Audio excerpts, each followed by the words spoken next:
apresentamos o podcast As Bem-aventuranças. Nossa querida amiga e colaboradora da casa, Cristina Salgado, apresentará esse tema que emana da plenitude do nosso irmão, mestre e exemplo, Jesus. Deixe-se envolver na grandeza, simplicidade e amor daquele que sempre nos guarda e nos guia. Olá, queridos e queridas, muito bom dia, muito boa tarde, muito boa noite.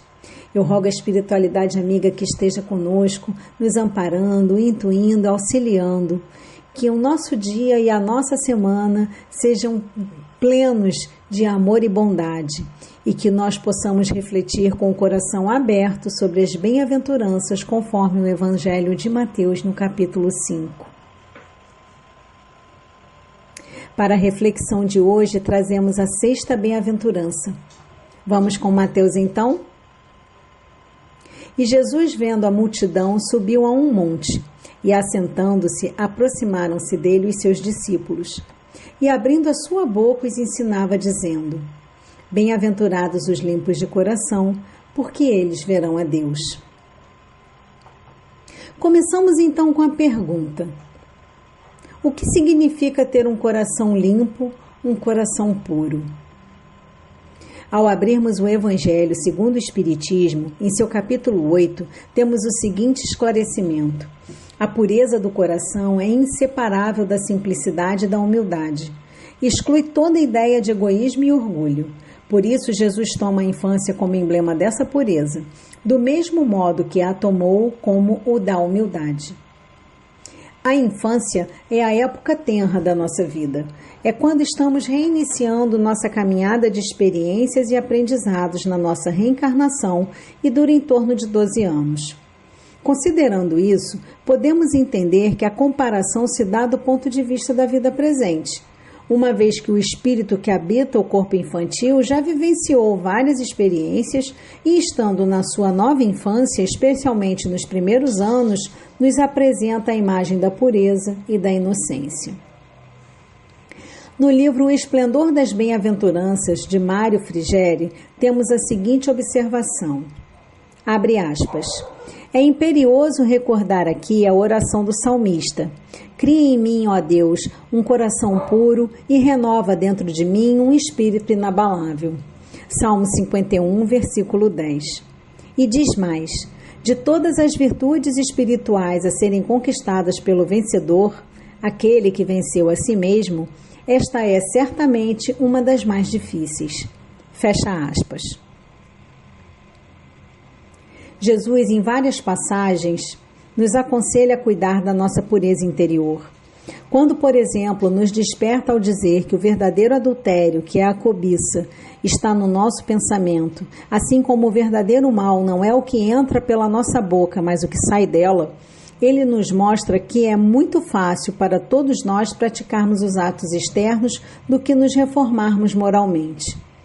Nossas práticas externas não nos tornam quites para com Deus e precisamos estar atentos às mudanças que precisamos impor em nossas vidas para que as nossas atitudes espelhem verdadeiramente do que está cheio o nosso coração. Conforme o Evangelho segundo o Espiritismo, nula é a crença na eficácia dos sinais exteriores, se não obsta que se cometa assassínios, adultérios, expoliações que causem danos ao próximo, seja no que for. A religião é o meio de ligar o homem a Deus e deve, por isso mesmo, estar baseada no amor do Pai.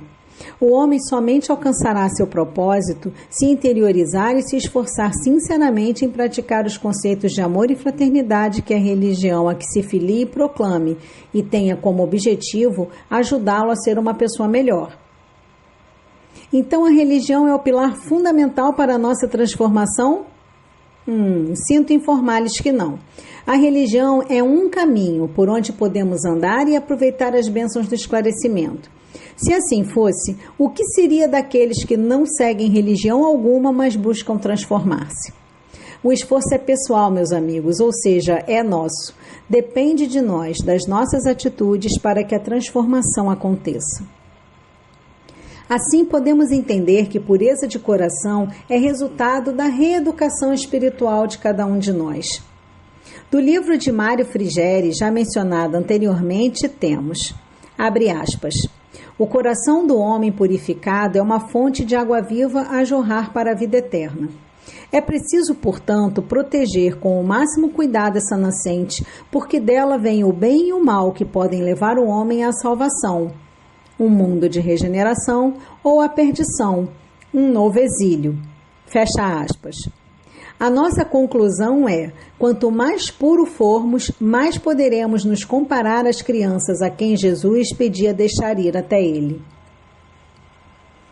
Então, como toda bem-aventurança traz uma ação e um resultado, refletimos sobre a pureza do coração, que trata da limpeza interior que devemos fazer, como alcançaremos o resultado que será ver a Deus.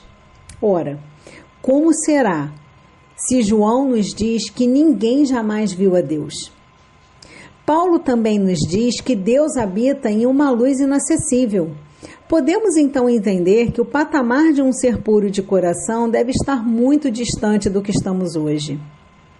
Mas Jesus jamais nos colocaria uma dificuldade, um desafio que não pudesse ser vencido.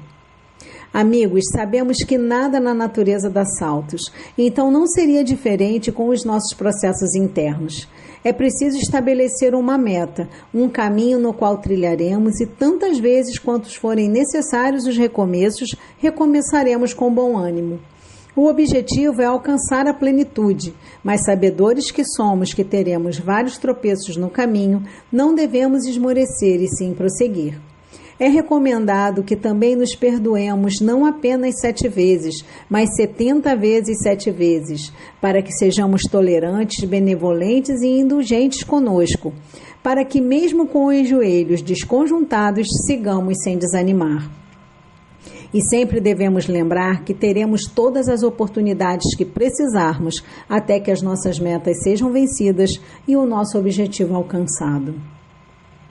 É necessário também evitar achar que a culpa é sempre alheia, que nos faz transferir para o outro o que pertence ao mundo interno de cada um de nós. Naturalmente nós, humanos e imperfeitos que somos, sujando o nosso coração, permitimos que ele se contamine com o veneno das atitudes externas e dos julgamentos alheios. Contudo, devemos ter em mente que aquilo a que dermos causa é de nossa responsabilidade. Amigos, ônus e bônus são pessoais e intransferíveis. Entender e aceitar isso faz parte do nosso processo de iluminação interior. Assim, ver a Deus pode ser compreendido como o alcance da iluminação interior em decorrência do coração puro daquele que enxerga as leis de Deus e os ensinamentos de Jesus. Se queremos ver a Deus, devemos manter limpa a janela da alma ou do nosso coração. Trazemos então para a nossa reflexão o texto Coração Puro, de Emmanuel, psicografado pelo nosso querido Chico Xavier, que está no livro Palavras de Vida Eterna. Guarda contigo o coração nobre e puro. Não afirmou o Senhor, não se vos obscureça o ambiente, ou não se vos ensombre o roteiro, porque criatura alguma na experiência terrestre poderá manchar constantemente a céus sem nuvens. Cada berço é início de viagem laboriosa para a alma necessitada de experiência. Ninguém deixará de ter obstáculos. O pretérito omisso para a grande maioria de nós, os viandantes da terra, levantará no território de nosso próprio íntimo os fantasmas que deixamos para trás, flutuantes e insepultos, a se exprimirem naqueles que ferimos e injuriamos nas existências passadas e que hoje se voltam para nós, à feição de credores inflexíveis, solicitando reconsideração e resgate, serviço e pagamento. Não passarás assim no mundo sem tempestades e nevoeiros, sem o fel das provas ásperas ou sem o assédio das tentações. Buscando o bem, caminharás, como é justo, entre pedras e abismos, pantanais e espinheiros. Todavia, recomendou-nos o Mestre: não se turbe o vosso coração, porque o coração puro e intimorato é garantia de consciência limpa e reta, e quem dispõe da consciência limpa e reta vence toda perturbação e toda treva, por trazer em si mesmo a luz irradiante para o caminho. Palavras de bom ânimo, não é mesmo? E então, o que você achou da nossa reflexão de hoje? Na próxima semana estaremos juntos com a 7ª bem-aventurança. Até lá!